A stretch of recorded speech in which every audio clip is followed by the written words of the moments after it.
Welcome back to the It's Just Us podcast. My name is Emmanuel Wallace, and today we are starting the new year off with Season 5, Episode 1, going through one of our new releases, Breakthrough, I'm Still Here.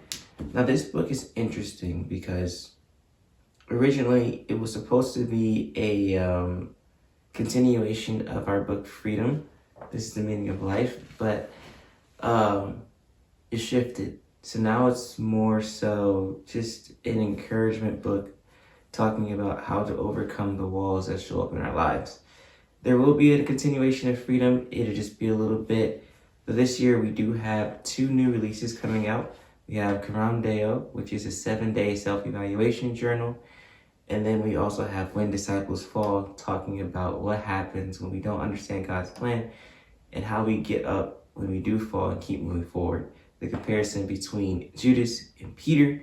I'm excited to share this with you and share more information about what we have going on this year. You haven't heard a lot from us last year, but you will hear a lot more from us this year, which I'm very excited about. But before we get started, we're gonna keep going with our new thing, which is doing one poem before every recording, before every read through. We're gonna be reading through chapter 1, just about halfway through of Breakthrough. I'm excited to share that with you guys. But the poem I'll be reading today is called Expectations. I don't believe I've done this one before. I just double checked. Yeah. It goes like this. It says, there are things I wish I could say, but I don't know the way. The way I create the perfect scene, well, that's just me. Maybe it's anticipation, hoping for something that exceeds my expectations. Maybe it has, maybe it hasn't. I expected nothing but the unexpected. And man, I didn't expect such blessings. Beyond my scope, I hope. One day it'll all come through. There are few, very few things that cause me to pause, but all is hard to skew. When I saw you, not the first time, this was nothing new. At the door, I knew. You had already exceeded my expectations. Not because of anything you did, but you were there. You were there and it blew me away. When I anticipated fear, there was peace. When I anticipated delay, there was faith. Brighter days, no more maze. I don't know what to expect, but that's how expectations go. You don't know till you get there, but at least we're aware. We've seen the past snares. Let's look out, beware. New steps and new heights. Where there was a past, this future can't compare. One day, one step, this is it. In peace and confidence, we can sit. Expectations exist, but I'll choose patience, because eventually, hesitation won't exist. And that was Expectations. I wrote this one December 15, 2025, just talking about what happens when we expect a lot and expect nothing at all, but you never know what's going to happen. So sometimes the best thing you could do is walk in faith and hold on to hope, because anything can happen. Anything's possible. You just got to take a chance on it. So today, we will be reading Breakthrough. It's one of our newer books. I already told you a little bit about it. And I'm really excited about this book. It's one of my favorite books that I've written because it talks mainly about Peter stepping out onto the water, taking on unfamiliar territory, which is something that we're all facing on a day-to-day basis, because life is unfamiliar to us because we're all walking it for the first time. And yes, we might have some years under our belt, but even so, there's always something new around the corner. God might be calling us into new seasons. He might be calling us into new relationships. He might be calling us into new avenues of life, and just taking on business, taking on faith, and just walking with Him, learning how to trust Him more. So I think it's a beautiful thing that we are able to constantly go through new things, because if life is the same thing every single day, eventually it gets boring and mundane, and we forget that there's purpose in it. And God is not a God that doesn't want us to grow. And I think that's very important as well. And He won't keep us stuck in the same place if we don't want to be stuck in the same place. He's going to push us to grow. He's going to challenge us to step out. And I'm excited because that is what He will do. And that's what He has already done for me. And I know He can do it for you. And yeah, let's get started with chapter 1. It is titled Winds and Waves. I'm going to read it. I may or might not have anything to add. I feel like this chapter kind of speaks for itself. I did read through it earlier today, and it spoke to me because, I mean, you'll see. Just follow along. It says, have you ever felt like you were faced with a wall that seemed like it'd never move? Have you ever had a block in your heart that you didn't know how to break? Have you ever been in a storm or felt helpless?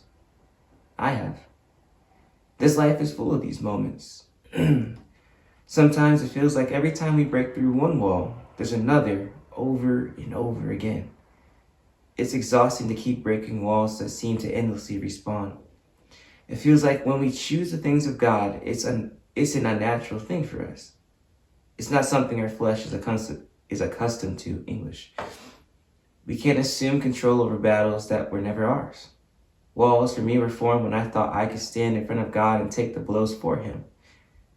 It was the time I thought I was honoring him by saying, I got this, that the storm seemed to roar at me with glee. I didn't realize how weak I was, at least not until God let me fight it on my own. I was powerless without him. I wonder if you ever felt like this. I wonder if you've had a breakthrough moment and were immediately faced or met by a storm. The kind of storm that breathes darkness into the atmosphere of your life. The type of storm that makes you wonder if you're still shining for Christ. I wonder, how did those winds feel? Every breakthrough moment has a test that follows, but it should be liberating, freeing, and blissful. We hope. I hoped.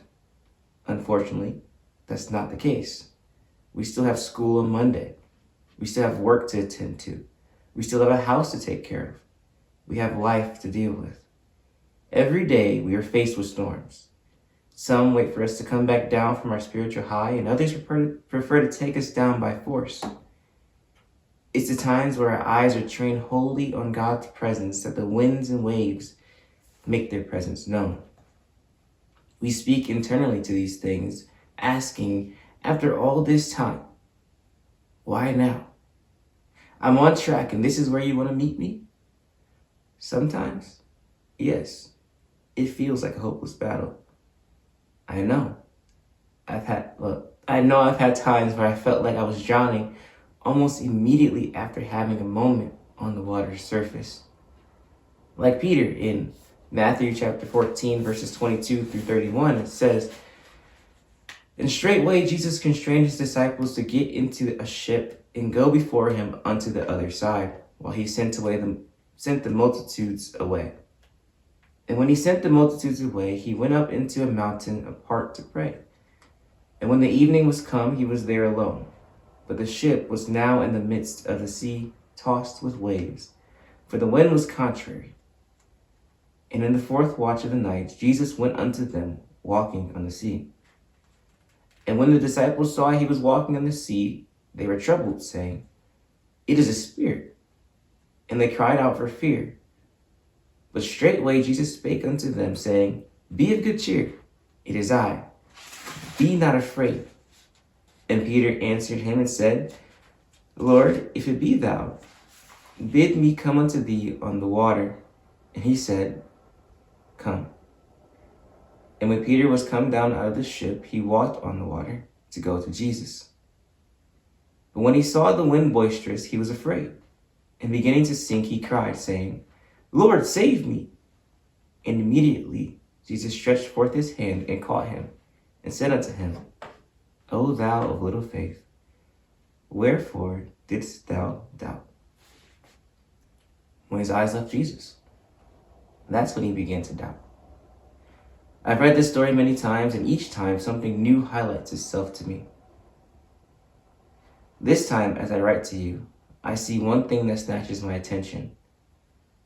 The sea was already in an uproar. The winds were already blowing and the ship was tossed. This was not a revelation to be had when Peter stepped onto the water.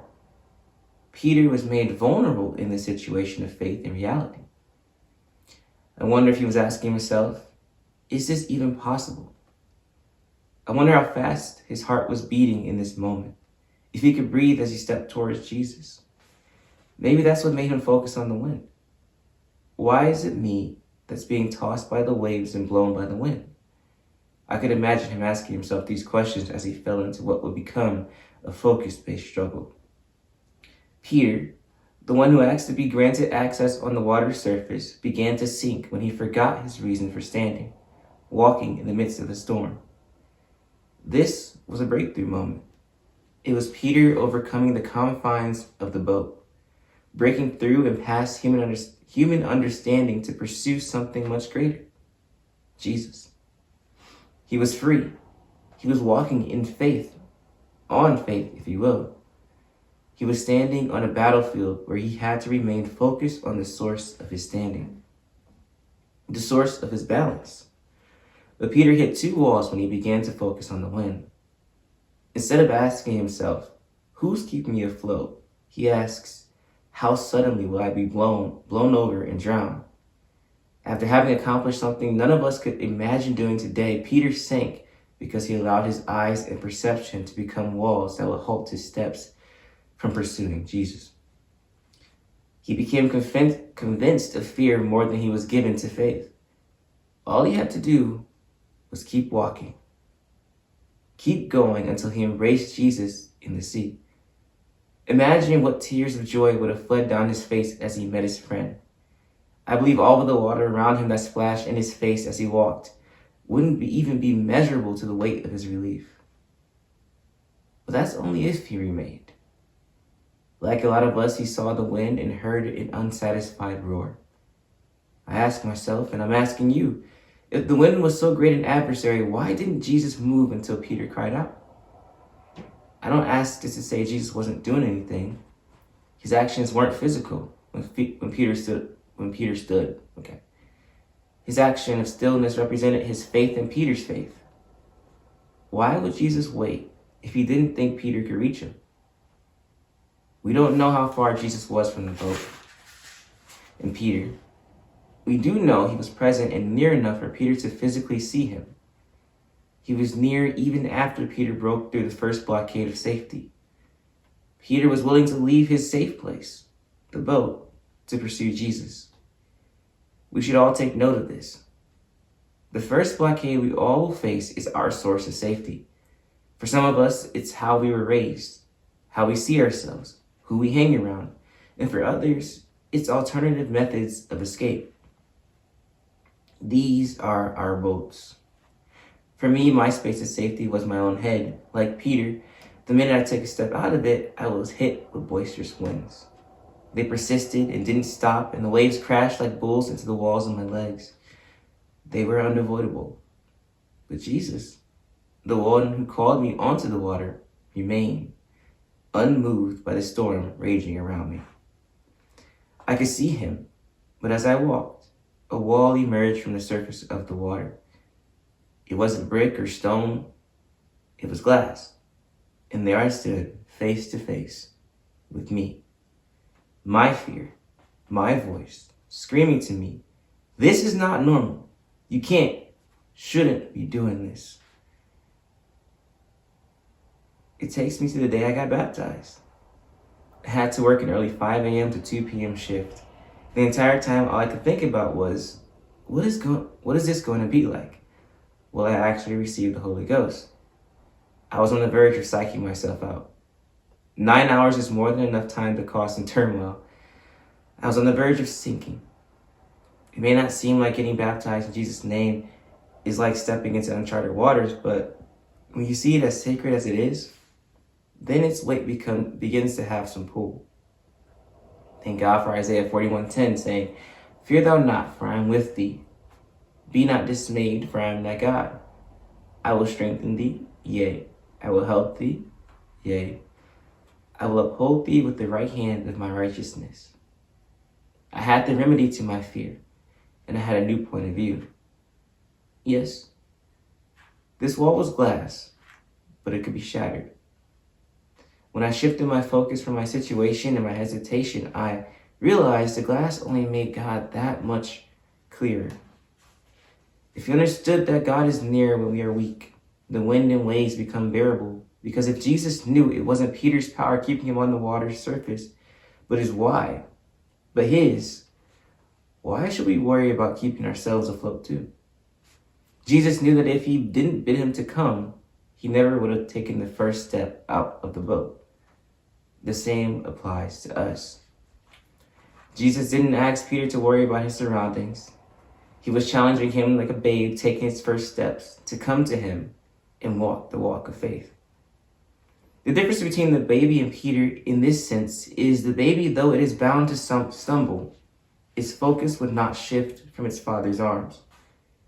I don't know about you, but that hits hard. I have to reflect for a moment about my faith journey and the blockades I face on a daily basis. I know the struggle is real. I know staying locked in on Jesus is hard, especially when he's commanding and challenging us to do things that are unnatural to us. So when God calls you out of a place of safety, how do you respond? Do you put up walls? Do you make excuses and reason your way out of obedience? All of us have done it. Faith is frightening. It's a radical decision to trust that even though things are out of your control, somehow, some way, everything will be all right. Faith is being willing to let go and let God.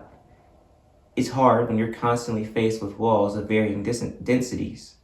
You have doubt, fear, wonder, uncertainty, and so many other blockades that distort our view of Jesus and steer our attention to the water around us.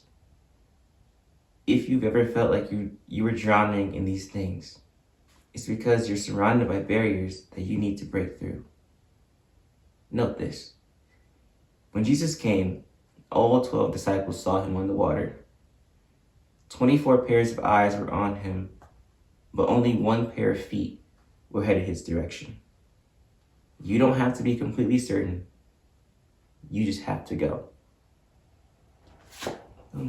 So that was half of chapter 1 of Breakthrough, talking about Peter stepping out onto the waters to meet Jesus in the midst of the sea. That's actually one of my favorite Bible stories because it just shows that safety is dangerous, even if faith is more dangerous. I would rather walk on the water, stumble a little bit, maybe get wet, and meet Jesus than stay in the boat and miss my opportunity to connect with him. And I love how Peter is just real. Like, yeah, if wind and waves are blowing around me and I notice that, I would get scared too. I would get scared in the midst of the water. I'm doing something I've never done before, something a human being has never done before and shouldn't do because it was impossible except by the power of God. So I see where Peter's coming from. The walls that come up, the fear that shows up, the anxiety, the wonder, all of that in one can get overwhelming very quickly. But I love the fact that it's not about what was happening around him. It was about who was standing in front of him, which was Jesus, who was pursuing him as he pursued him. So I thought that was really cool. I just love the fact that Peter is willing to step out when nobody else was. And we can do the same thing. For those of us who are just starting our journey with God, it's so much more beautiful to step out than it is to stay in the boat. Because we can stay comfortable.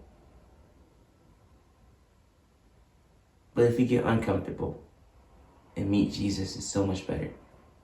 So that was chapter 1, well, half of chapter 1 of Breakthrough, season 5, episode 1. Make sure you follow us on Instagram at Dream Publications AP. That you'll find more updates as far as new books, new releases, new events, book signings, things of that nature. Also, we have 2 new authors that we're working with, Sister Delphine and Michael Wallace. Both have an extraordinary story to tell. Both have an extraordinary work that they're working on. And I'm excited to share this with you as we progress. Otherwise, you guys have a great day, a great evening, great afternoon, and a beautiful night. Thank you. Peace.